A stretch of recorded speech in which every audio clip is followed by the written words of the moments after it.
Part 10 question number 1 the system of Panchayati Raj involve. Panchayati Raj system किन चीज़ों को involve करता है? तो 3 चीज़ों को, विलेज, ब्लॉक और डिस्ट्रिक्ट, ये 3 लेवल में बटा होता है। Next, in case of clash between the law made by the centre and state on the subject in the concurrent list, तो कहता है कि कॉन्करेंट लिस्ट के सब्जेक्ट पे अगर किसी भी सेंट्रल और स्टेट के बीच विवाद होता है तो किसका जो है वो रूल्स जो है अप्रूवल होगा? तो सेंट्रल गवर्नमेंट जो लॉ प्रिवेल करेगी वही लॉ जो है वो एक्सेप्टेबल होगा, उसी को मान्यता मिलेगी। Next question, which one of the following subject is not included in the state list? State list का कौन सा सब्जेक्ट नहीं है? तो नेशनल डिफेंस जो है वो यूनियन लिस्ट का सब्जेक्ट है।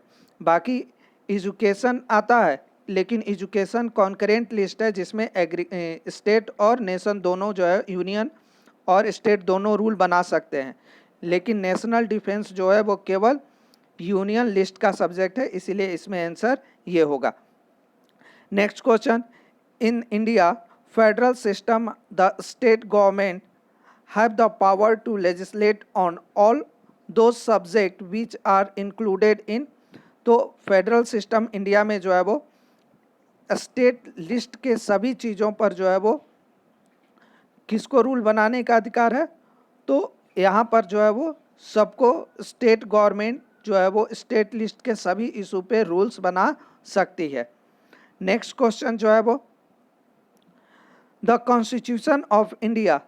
कॉन्स्टिट्यूशन ऑफ इंडिया की अगर हम बात करें तो कॉन्स्टिट्यूशन ऑफ इंडिया के बारे में क्या चीज़ इनमें से जो स्टेटमेंट से सही है? तो इसका करेक्ट होगा, divide power between centre and state and in 3 list. Centre और स्टेट के साथ जो है वो 3 लिस्ट बनाए गए हैं, सेंट्रल गवर्नमेंट और स्टेट गवर्नमेंट, और उसमें 3 लिस्ट जो है वो जुड़े हुए हैं, यूनियन लिस्ट, स्टेट लिस्ट और concurrent list. Next question, which of the following government has 2 और मोर लेवल्स?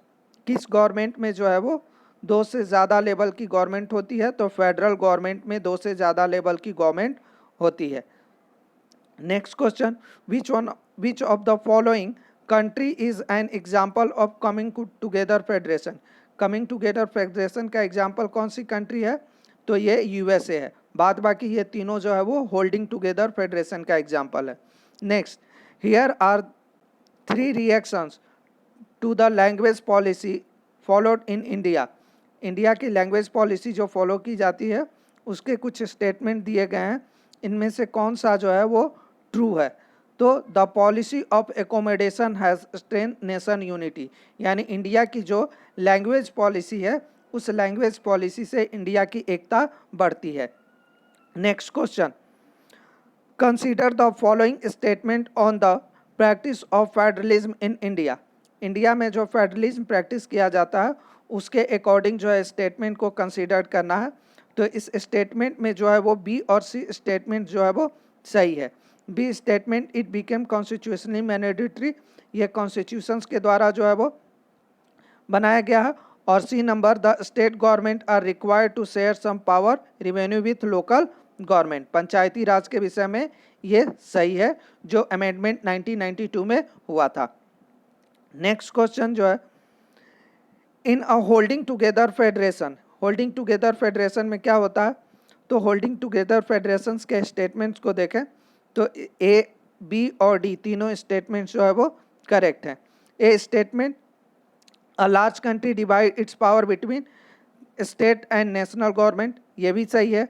बी नंबर है, the central government tend to be more powerful wise state government, ये भी सही है। और constituent state have unequal power which the above statement are correct। ये अगर constitutions की बात करें तो कॉन्स्टिट्यूएंट जो स्टेट्स होते हैं सभी स्टेट्स के पास इक्वल पावर नहीं होता है, कुछ स्टेट्स के पास ज़्यादा भी हो सकते हैं, कुछ के पास कम भी हो सकता है। तो ये तीनों स्टेटमेंट सही है। Next question number 11, which among the following are example of coming together federation? Coming together federation का एग्जाम्पल कौन कौन है? तो इसमें जो है वो यूएसए, स्विट्जरलैंड और ऑस्ट्रेलिया। नेक्स्ट जो है वो the union list include subject such as, union list की कौन कौन सी सब्जेक्ट है, तो defence, foreign affairs, banking, currency and communication, ये सब यूनियन लिस्ट की सब्जेक्ट है।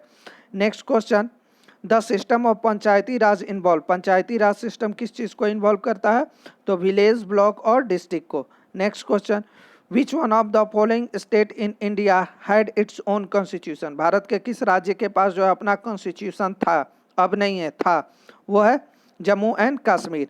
नेक्स्ट क्वेश्चन जो है वो फिल इन दी ब्लैंक्स है। देखिए question number 15, the dash government along can make law relating to the subject mention in the union list, union list के सब्जेक्ट पे कानून कौन बना सकता है, तो union government.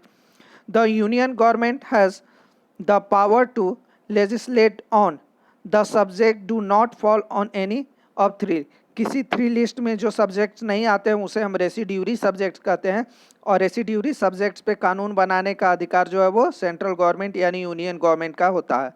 Next, the dash play an important role in overseeing the implementation of constitutional provisions and procedure, तो judiciary जो है वो एक इम्पॉर्टेंट रोल प्ले करता है जो हमारे कॉन्स्टिट्यूशंस के प्रोविजंस और प्रोसीड्यूर्स को जो है वो मेंटेन रखने का काम करता है, इसीलिए कॉन्स्टिट्यूशन को जो कॉन्स्टिट्यूशंस का गार्जियन जो है वो जुडिशरी को बोला जाता है।